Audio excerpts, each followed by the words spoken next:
सखी ए सखी, अरे देख ना बराती आ गेला। चल चल चल देखबै की लेके आइले बरातिया। का हो साली जी, सब तैयारी हो गेलै? देखो हम सब बराती आ गेलियै, जल्दी जल्दी तैयारी कर। गाड़ी सफरिया सूर कैले, टेम्पू चढ़ी आइले रे।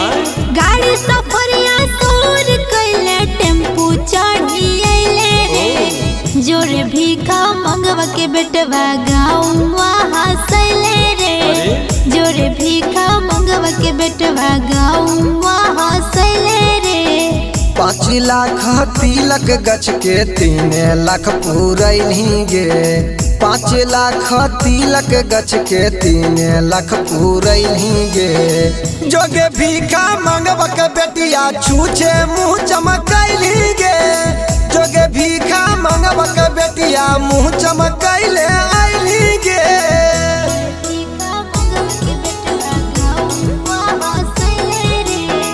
Mix by Shiv Shakti studio Sonu Jamui.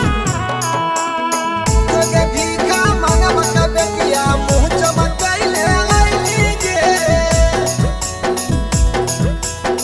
जोरे भीखा मंगवा के बेटवा गाँव हंसैले रे। दुल्हा सब सौख खोजो है ससुर में घर बना।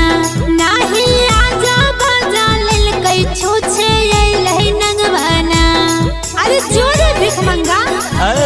10 बेर हाथ जोड़ल कौ पापा तिलक देवे के बेरिया। धीरे बोले नहीं हमारा से साली छिनारिया।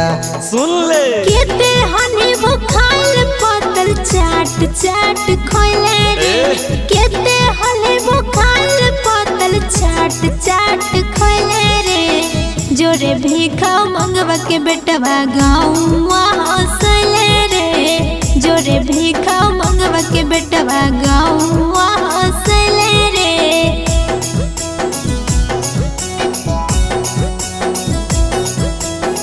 जोगे भीखा मंगवा के बेटिया मुँह चमकैले आइली गे।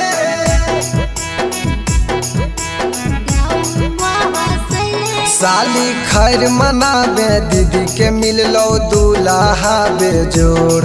ढेर बोलबे त उल्टे इज्जत जाई तोगे तोर। तनी कंट्रोल में। अच्छा करो ही बनरन के जैसन कैसन हो तोर खाना दान। अरे? सुखल फुटानी उड़ाबो ही सूरज देखाबो ही अपन पहचान। खसिया खसिया कही के साली भेड़ावा खिलैली गे। खसिया खसिया कही के साली भेड़ावा खिलैली गे। जोगे भीखा मंगवा के बेटिया मुँह चमकैले आइली गे।